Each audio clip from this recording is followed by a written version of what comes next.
Welcome back to the channel. This is Final Word Wrestling number 5. So we're 5 episodes in. I hope to keep this going. So today we're gonna be doing Saving New Japan. So this episode is gonna be centered around the recent decisions in New Japan and how I think it's not exactly in their best interest to continue down this path. And I'm gonna pitch some of my own ideas to see what they can do to help their product. And we're also gonna go over some recent stuff, the USA New Japan Cup, the Kota Ibushi heel turn that I think is gonna be building up in the very near future. So let's get right into it. So the first thing we're gonna go over is the USA New Japan Cup. So I have a bracket over here. I'm right over here. We got Carl Fredericks versus Kenta, Jeff Cobb versus Tonga Loa, David Finlay versus Chase Owens, and Brody King versus Tama Tonga. So if you guys don't know, Tama Tonga is actually he's gonna be going on a singles run. I think he announced it on his podcast or something. It's called Tama's Island, and so basically, I think Hikuleo, his brother, is gonna be teaming with Tonga Loa. So for my predictions here, I'm gonna go with I think Carl Fredericks has to be Kenta. He's been like the standout, I think, according to everybody, of the guys in the first. I think it was like the first set of young lions coming out of the LA dojo for New Japan. So I'm thinking Carl Fredericks over Kenta. Kenta, I think, because he hasn't been doing that much important stuff since he came back. His performance hasn't been as good as we expected it to be. So I think Carl Fredericks should go over because Kenta, I feel like, can afford to take a loss. He's a part of Bullet Club. They can always interfere and help him pick up a win here and there. But I feel like Carl Fredericks, as a newer guy, he's gonna need this win to bolster him to the next level. I think Jeff Cobb versus Tonga Loa, that's self-explanatory. Tonga Loa is gonna stay in the tag division. Jeff Cobb he's not by any means young. I actually looked him up. It was like a couple weeks ago, and he's actually like 40 years old, which is kind of surprising. So I think Jeff Cobb should go over here. Tonga Loa, he's gonna be in the tag division. There's no need for him to win, but Jeff Cobb, because he's still fairly new, even though he's old. So I think him just like Carl Fredericks, they need that win because I think he participated in the G1 last year. Not such a great performance. I mean, he was alright in terms of match quality, but he didn't pick up any wins. So I think this win helps him get to that next level where he might be able to contend for the Never Openweight Championship or the United States Championship in the future. For Finlay and Chase Owens, I think this one goes to David Finlay. Chase Owens has never been doing anything important. David Finlay, at least he's won a title, the tag titles with Juice Robinson. I think they want to, keep that going, keep him in that kind of, picture for a thing here and there. So I think Finlay wins that one. And the most toughest one to pick, Brody King and Tama Tonga. Now, Brody King, he's a big guy. So although he's part of Villain Enterprises and he's constantly involved with Marty Scurll and PCO, he still needs to be, I feel like, be protected here because those three guys can also go, separated and stuff. But Tama Tonga, it's sort of a singles run, and I'm going to have to give the win to him. So that brings us to the final four: Carl Fredericks, Jeff Cobb, David Finlay, and Tama Tonga. And I'm going to go with Jeff Cobb and Tama Tonga in the finals. I think Jeff Cobb, because Carl Fredericks, although he's new, he's still very young and he's got time to develop. And I feel like Jeff Cobb, because he's on the older end and because he's better, he needs a quicker push into some kind of title scene, and I think this is going to help him. Tama Tonga, I mean, his promos are fantastic. I think everybody knows that.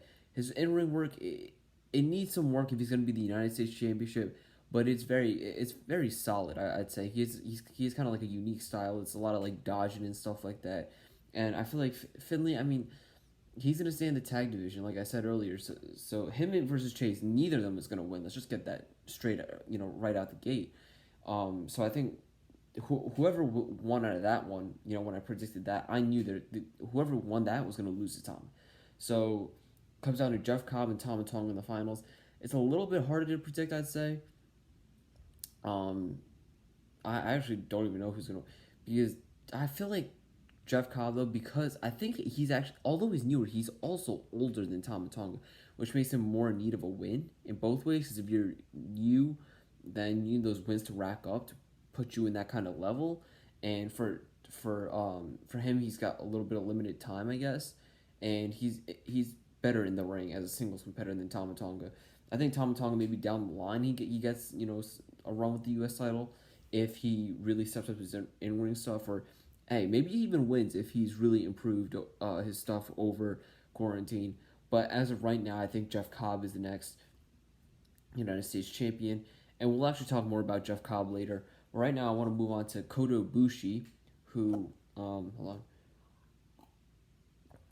Kota Ibushi, who, if you guys have been following him and Tanahashi and their tag team run and stuff, they've actually been teasing that Tanahashi is kind of he's not he's not performing as well as he's used to, and that's upsetting Ibushi.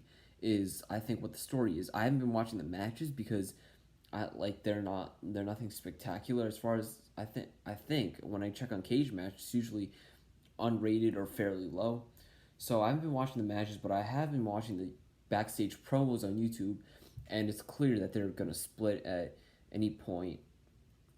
And obviously, this is gonna be the thing to propel Ibushi to the next level. He's never been able to get there as a babyface, although I feel like he should have been able to get there. He hasn't. So I think beating Tanahashi in a feud after he turns his back, or maybe even who knows, maybe even Tanahashi turns heel. But because if you think about it, Tanahashi hasn't been that much of a main event player since he lost the title actually to Switchblade Jay White. So I think he could be the one to turn heel, and that could propel him back in there with Ibushi going as a face. But that direction I think they're going in is going to be definitely Ibushi turning heel. So now we're going to get into my proposal for how to fix New Japan. And it's not that they're in a terrible state, but it definitely looks from the outside like things are, to the viewer at least, to me as a viewer, that things are going to slowly start to fall apart if they don't fix things before it gets out of hand. So I actually have like a step-by-step plan for how to fix what they're doing. If you guys want to read it, I'll link it down in the description. It's basically a blog that I wrote on this app called Amino, and it's got like a whole bunch of different communities. They're not sponsoring this or anything. I'm just putting this out there. So one of them is a wrestling Amino. So there's like hardwood for basketball. I think there's another one called hoops for basketball. There's gridiron for football. There's a baseball one. All kinds of stuff.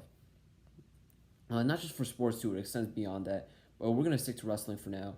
So the first thing is I think they need to shut down until they get most of their roster back, because here's the thing. They have a lot of wrestlers from Japan, and they have wrestlers from the U.S. They got wrestlers from New Zealand and Tonga and a whole bunch of places. They got wrestlers from Britain. So I think because there's so many travel restrictions and there's so many things that you can and can't do, I just firmly believe it's not a good idea to continue because their roster is so split. When you look at other rosters, like for example AEW and WWE, I think for WWE they're mostly all in the U.S.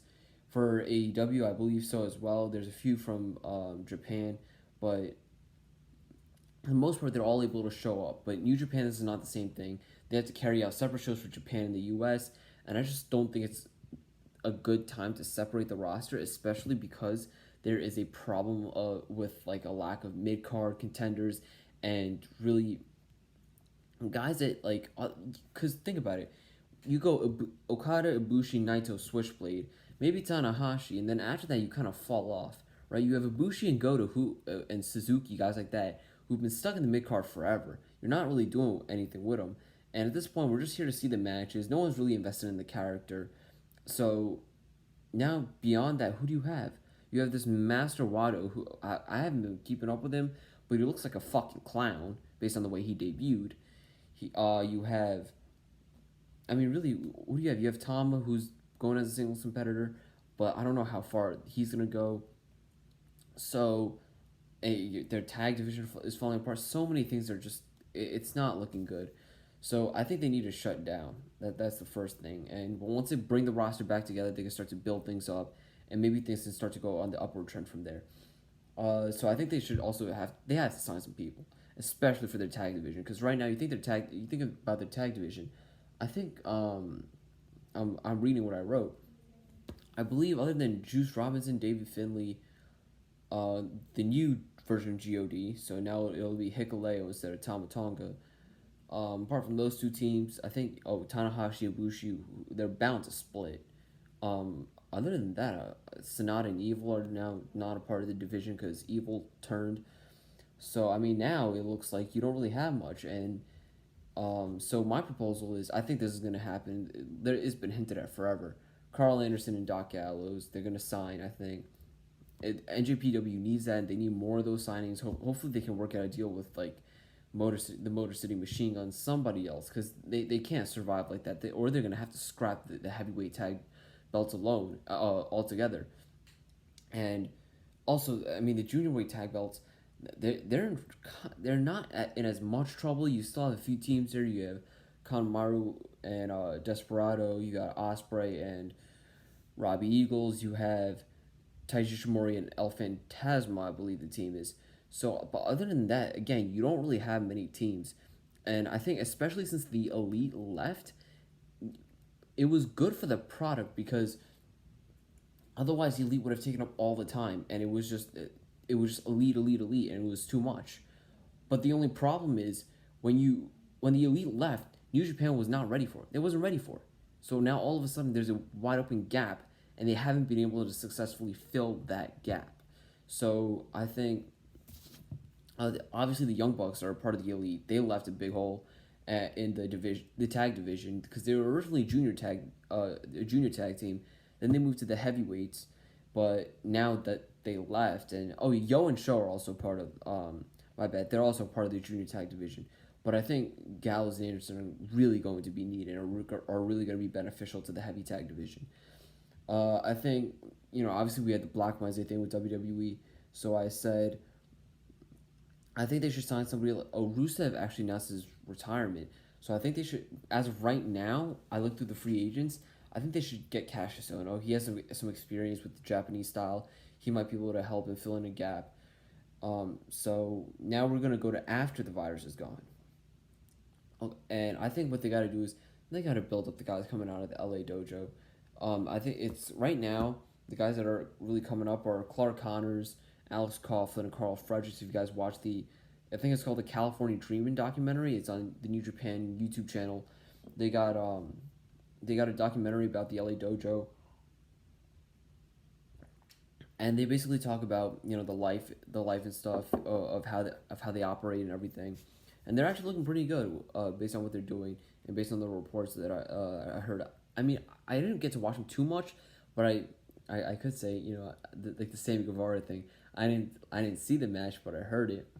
But I've seen like a couple clips here and there of like from the documentary. I believe it was like them performing at like or maybe it was somewhere else. It was them performing at one of the shows in I believe it was one of their shows in, I think it was Long Beach that they did the show, and I saw that some clips. They're looking solid. And the thing is, they haven't had like a homegrown main event player guy come out of the dojo since either the LA or New Japan dojo back in Japan, over there, and I think, sorry, jeez, my voice. But I think the last guy was Switchblade, and before that, you had to go back like 5 years to Okada, and that I feel like that spells trouble, or because no wait, Naito was there earlier, I believe. So honestly, Ibushi didn't come out the dojo, I don't think. So it's really just Switchblade in the last 6-7 years or so. So I think that there's obviously something, I don't know what's going on. There's not a lot of new guys that are coming. There's obviously Hiromu and Sonata and Evil and guys like, I actually know Sonata didn't train at the dojo. I think Evil did though, but they're not main event players. There hasn't been a main event player to come out the dojo, other than Jay White since maybe 7-8 years ago when Okada first came around, and I think the LA dojo is a perfect opportunity to fix that and bring more guys in. And the next thing is actually funny because these are the two guys I have in the finals. I told you guys I would get back to this. Jeff Cobb and Tama Tonga, they have to build them up because there's a lack of fresh faces in the mid card division. We've constantly seen, Goto, Ishii, Suzuki, Goto, Ishii. Same thing over and over again. And I think Jeff Cobb and Tama Tonga are guys that you could throw into that mid card right there and immediately get some fresh faces. And I mean, obviously they had Shingo and Kenta, but those are two new faces, and the others are still the same. So like I think the title holder is Shingo right now. Oh, he competed with Sho, but Sho's gonna go back to the tag division probably. So Sho's gonna be gone. It's gonna be Shingo and who else did I say was a new guy? Geez, I'm blanking. Sorry guys. It's Shingo and somebody. Oh, Kenta. Once we get past Shingo and Kenta, it's gonna be. I think they're actually gonna have a match probably at some point in the near future because Kenta, I believe, is a former Never champion if I'm not mistaken, and their Lij and Bullet Club are beefing right now because Evil turned on Lij. So I'm thinking, once we get past the Shingo versus Kenta, what are we gonna see? We're gonna see the same faces: Goto, Ishii, Suzuki, Goto, Ishii, Suzuki, and it's just gonna be. I don't even know if Suzuki is really there as much now. So it's really gonna be just gonna Goto, Ishii, Goto, and it's too much of that. So I think Jeff Cobb and Tom. And listen, New Japan at this point because there's so like little new guys that are in the heavyweight division are being like portrayed as main event players. We're seeing the same faces over and over again. Okada, Tanahashi, this and that, and they've milked the cow for some of these matches too much. Now, like when I see Okada versus Tanahashi, it's like I'm not excited no more. It's like before back. I think it was 2012 or 13 was the first time they faced off. But I remember last year when I saw the I believe it was last year they had the G1 in Dallas and they had for the first time it was taking place in the U.S. and whatever, and I was like, all right, this is dope. But when it came to the main event, it wasn't nothing different. It wasn't like something that we hadn't seen before. The Okada versus Tanahashi was full of stuff that we've already seen in their past matches. I haven't even watched all their past matches, so I can only imagine what those people who have already seen all those past matches must be feeling. I feel like they should have left it after I think Tanahashi defended his G1 victory opportunity against Okada. I believe it was late 2018 if I'm not mistaken. He defended that opportunity against Okada to challenge Kenny Omega. And I'm glad Tanahashi didn't win that. But I think they should have left it at that or the match before with the G1 because that match was actually really fantastic. I think they should have left it at that. When they went to Dallas, I was like, listen, we've seen this match before. It wasn't even as good as the other ones that we've seen. It was like, you need some fresh faces. And Jeff Cobb, he's a fantastic performer. I saw him personally at the G1 Supercard event that they held last year in Madison Square Garden. He was the first guy on the card. He faced Will Ospreay. Great showing. Probably the second best, I'd say second or third best match on the card. The best one was actually the main event, Okada versus Switchblade. And either that match either Cobb versus Ospreay or I believe it was Ibushi versus Naito will probably be the second best match. But I think Jeff Cobb is definitely a fantastic performer. Tama Tonga's mic skills are fucking great. I think he's definitely earned a spot in the mid card as somebody who can go around and have some good matches and create interest. So I would say next is okay. So now we're going back to the other guys in the mid card, Ishii, Goto, and Suzuki, and I feel like they've always been around the Never title. Move them up a step, have them contend for the Intercontinental Championship. So once the Intercontinental and Heavyweight Championships get separated, which I hope to God, I really hope that New Japan decides to separate it because the two titles do not belong together. It devalues both titles. And the IWGP Heavyweight Championship is the most fucking prestigious title in wrestling. The Intercontinental Championship, it was basically trashed by Naito a couple years ago. You need to build it up to when it was when like Nakamura and Tanahashi were fighting over it. So and I think in order for that to happen, it's got to be separated and it's got to be taken off Evil. We'll get to that later. But I think Ishii, Goto, and Suzuki, they have to be because otherwise also it's gonna get stale. Not just with the title that can, the matches that they're having, but and the title that they're contending for. So I think that putting them in the Intercontinental Championship scene is going to give them because it's a step up from the Never Championship. It's going to give them some fresh matchups and some new things to do. And this is going to bring me to I believe either Tama Tonga or Jeff Cobb. I believe whoever wins this actually gets to challenge Moxley for the United States Championship. And I think what has to happen is because Moxley, I feel like he's still a top guy, especially with what he's doing in AEW. He's being portrayed as a top guy, and I think it would be a disservice to Moxley as well as to New Japan themselves to be not booking him very strong in New Japan like they did in the G. I mean, they did do a good job in the G1 of booking him. They booked him really strong, and I think he needs to stay that way. And what I think needs to happen is, I said Jeff Cobb would win. I think so. I think it's gonna be Moxley versus Jeff Cobb. I believe they can put on a fantastic contest together. But I think Moxley should win. But definitely have Cobb, put up a really good fight. Have some near falls. Do some where he's getting out of submissions. Anything to make him look really strong, and have Moxley win. And here's the thing: the aftermath is very important. I think the title needs to be burned. All right, because there's way too many championships in New Japan.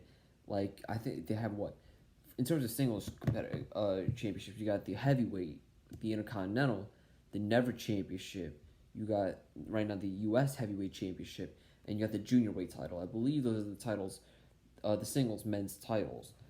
And I think that's 5. Like 5 is too much. 3 for the heavyweights is more than good enough. So I'm thinking, because it fits right into Moxley's character for him to be burning stuff like that, and like he's kind of that kind of guy. So I think just having him burn the title, it's an easy way to move on.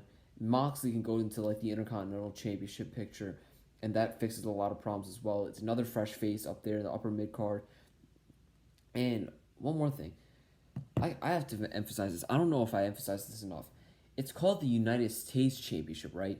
So why was Kenny Omega the first man to hold it?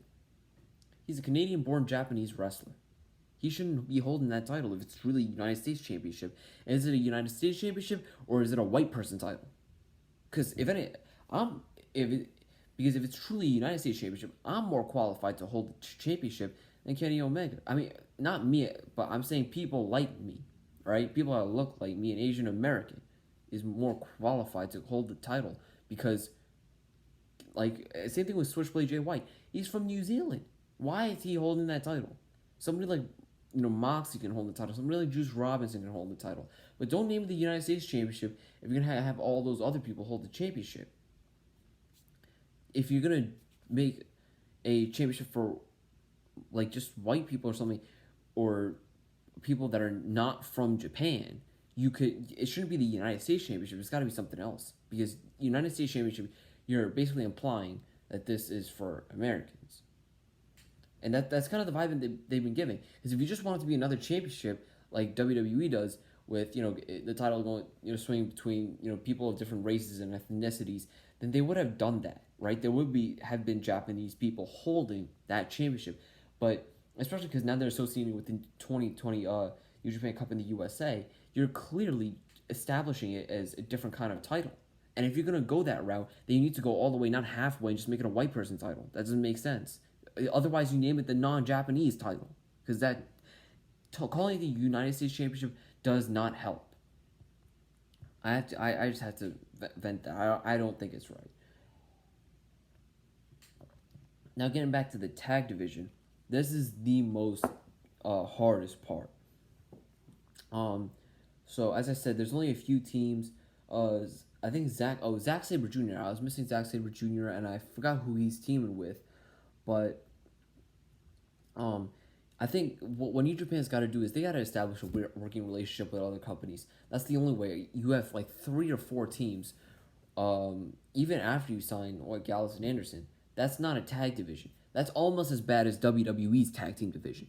Who they actually have more tag teams, I think, but they just don't know how to book them. So their division is actually worse. But New Japan, they're a close second. I'll tell you that. They're a very close second. And I think that's a problem, and they either need to sign some more teams that I'm not really aware of from the indies, whether it be America, Japan, Europe, Canada, I don't care, Mexico. They need to sign somebody new, or they got to establish some working relationships and get some teams from other companies like the Motor City Machine Guns, like the North from Impact, like I don't know, Villain Enterprise, if they can get them over, something like that. I think is necessary. So we're gonna get to Kota Ibushi's heel turn, and then we're gonna talk about the main event scene a little bit. So as I said earlier, Ibushi's basically hit his ceiling as a babyface, and here's the thing. I actually booked this a while ago. This is like a fantasy booking thing that I did. This part. So I basically said I think he should win the G1 again this year. It gives him a lot of momentum, makes as a repeat winner, and this is gonna help him in his heel turn. And so, sorry, I have to reread some of this because I don't exactly remember everything I wrote. And so, okay, he wouldn't turn heel yet. He would win again as a babyface, but obviously he needs a little bit of extra oomph, right? So, he's gonna be worn out by the G1, and the story I'm proposing is he and Tanahashi drop the tag titles because of that, and we already see some of the tension. So what would happen is they implode. Oh wait, okay, they have tension, but nothing implodes until Ibushi's gonna have to beat Evil at Wrestle Kingdom 15 for the heavyweight championship, and I know a lot of people like don't have Evil hold the title for too long, but I think putting the title on Evil and just taking it off him, it doesn't help. If you're gonna put the title on him, give him a solid run. So, because you don't want to be playing hot potato with the championship, especially the IWGP Heavyweight Championship and the Intercontinental Championship. So my proposal is Evil holds actually both belts till Wrestle Kingdom 15, where he's gonna pull double duty, and he's gonna wrestle Kota Ibushi, who's gonna win the G1 in my story, and he's gonna face Jay White in a friendly bout because things are gonna return, and Jay White's gonna be like, well, I used to be here, can I get a match or something? And so he's gonna be pulling double duty, and Jay White beats Evil for the Intercontinental Championship. Kota Ibushi beats Evil for the Heavyweight Championship, and he's basically beltless. All right, and because I feel like Evil, yes, it's something fresh, but I think it's almost like when the Usos turn heel. For example, you get a new character, and then you kind of turn them back babyface, and I think they got to do that here with Evil, because I don't feel like he fits in Bullet Club, not because he's Japanese or whatever, because Taiji Shimori, something like that fits perfectly fine, but I don't think Evil, he's got a little bit more of like an LIJ kind of fit, like he's a unique kind of personality with his Evil thing, and I feel like Bullet Club is more like real and just, you know what I mean, that like there's, and like guys like Kenta, like they fit a lot better, even though they're Japanese, but I think they fit well into the idea of this, like what the stable does, and I think Evil doesn't really fit that. And what I think needs to happen is, so Ibushi would so Ibushi would actually turn heel, so he would attack Tanahashi on New Year's Dash, because if you guys know that's the show that kind of sets the tone for the throughout the next year. There would be and then also there would be a complete new story. So you got Ibushi versus Tanahashi in terms of the LIJ Bullet Club stuff that's going on. That's going to be still going. And Naito is going to ask Jay White, why don't, because also, while this is all happening, I want them to build up Sonata, right? Because Sonata, he was supposed to win the New Japan Cup. I mean, if the story continued of him going one step farther every single year.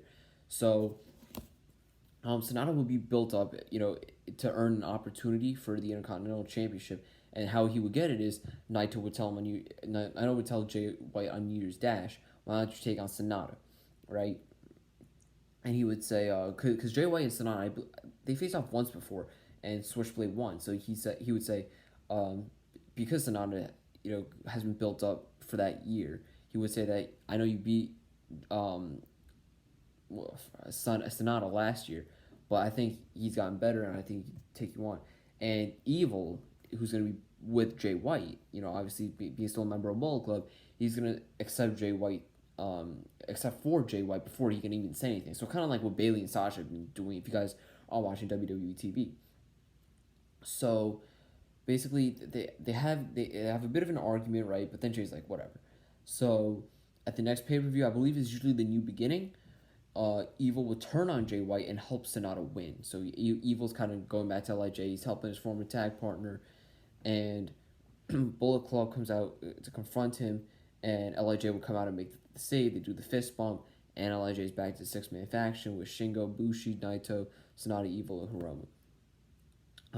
Ibushi beats Tanahashi in the main event, and at the next show, Evil explains. He says that if he ever wanted to, he's been, that ever since he decided to leave, he says that he's been thinking, what if he double crossed Bullet Club and went back to Lij? And he's basically going to cut a babyface turn promo, and he's going to say, he shouldn't have turned his back on his friends, and he wants to rejoin, and he's apologetic. And by this time, Gallows and Anderson would be in Bullet Club, so that would spark a tag feud there, which because Gallows and Anderson, they would kind of have to look strong for the whole year because that's their only really prominent team. And Ibushi's going to hold the title all the way until Wrestle Kingdom 16.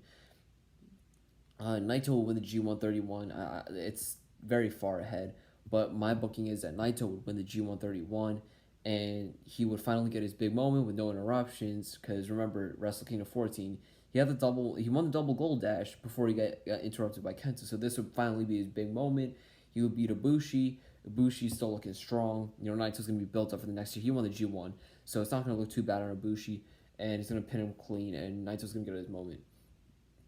And so that's that. Basically, I didn't want to go too into detail, otherwise we'd be here forever. But I did want to give my opinion on some main stories and how I think we could fix things and turn things around a little bit to set New Japan in the right direction. Obviously, there would be other stuff going on that I didn't really explain. I didn't explain how Sonata's going to be built up. Naito going into the G131, which would be in another year or so. So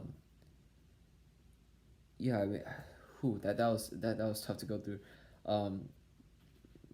So basically, I'm also not going to say where the current LA dojo guys are going to be because it's hard to project potential with somebody so young.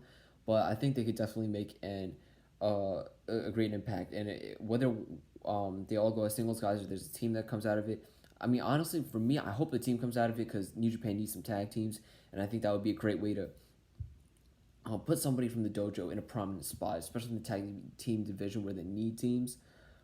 So at the end of everything, I'm going to give you guys a rundown of where everybody stands, kind of.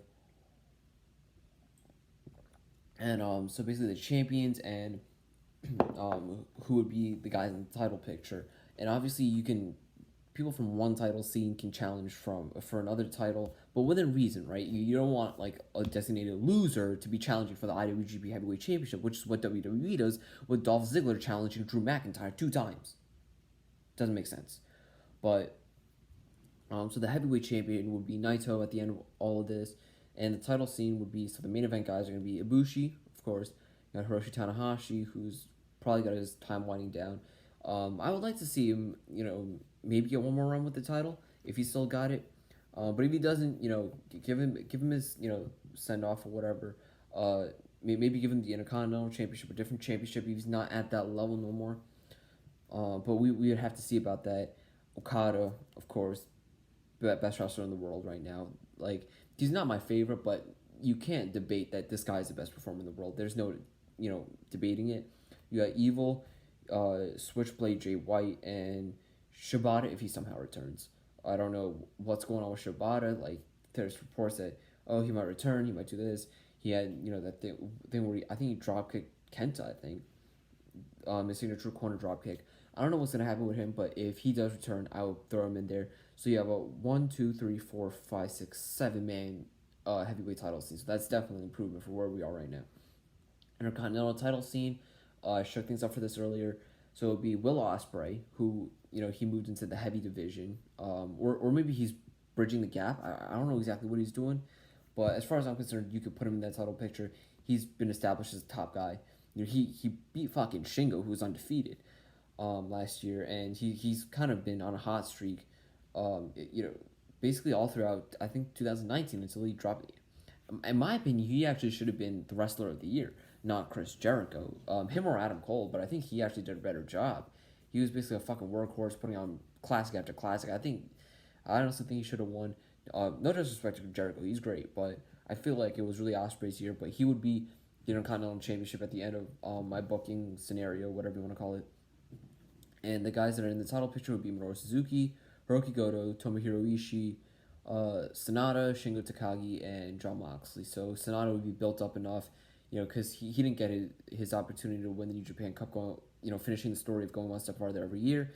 So I think if you can't do that, this would be a nice way to, give him something, at least give him something fresh to do. Um, and Shingo, I think he's a great performer. I would love to see him move up to the Intercontinental Championship scene. I think he's super underrated. Even though he has been doing some great stuff, I think he's still a little not super underrated. He's a little bit underrated, and I think he can thrive in that scene. And Moxley, of course, as a main event guy in AEW and as a great performer, I think he can do well in the Intercontinental Championship scene. For the Never title, you would have Jeff Cobb as a champion, and the scene would be Tama Tonga, Zack Sabre Jr., Kenta, and maybe even Hiromu if they decide to really bridge some gaps here. But that's a very big maybe. Of course, you would probably throw some LA Dojo guys in there, hopefully, or maybe some new signings. I don't know. Maybe Cassius Ohno goes in there.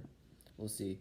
And as for the tag team champions, we're only going over heavyweights. I don't want to get into the juniors. We'll be here forever. My tag team champions would be Carl Anderson and Doc Gallows, and the other tag teams would be God, Sonata and Evil, who would reunite, Juice and Finley, and any other teams that get signed or anything else. So that's basically everything. This was it looks like it's a 36-minute episode. I hope you guys enjoyed. Listen, as a really passionate wrestling fan, I really want to turn the ship around for New Japan, because right now, wrestling as a whole, AEW is kind of doing good. NXT is going downhill. That Vince is sticking his fingers in. They're trying to counter program AEW, even though they claim they're not, which is absolute bullshit. NXT, I think they can get back up. Once they start to find their groove and everything. And once Vince, keeps his toes out of the NXT pool, and NXT goes back to doing what they do best. I think NXT will be able to get back to that level. They've also been some of their roster members have been taken to the main roster, so I think with due time they'll get back there. WWE is a sinking ship, of course. I'm not even gonna go over that. Maybe in a different episode we'll go over that. That'll be a long ass episode. And Impact is kind of on the upward trend, but with no fans, it's kind of struggling. I feel like Impact, they got some stuff they need to fix, but I'll go over that in another episode as well. Ring of Honor, they're with their signing, with the departure of the Elite and so many other teams, and wrestlers, singles wrestlers, they're a sinking ship. Hopefully Marty Scurll is the new head of creative. He can save them, and New Japan, I don't want them to sink as well, because AEW, NXT, and New Japan, those are the three highlights of professional wrestling in the modern day era. Right, the three big promotions. There's definitely great indie promotions out there, PWG, HOG, whatever. There's definitely great ones out there, and other ones that I didn't just name. But the three big ones that are standing out in a really positive way are AEW, NXT, and New Japan, and we definitely don't want to see one of those ships go fully down the drain. So yeah, that was the episode, guys. I hope you guys enjoyed, and I'll see you guys next time.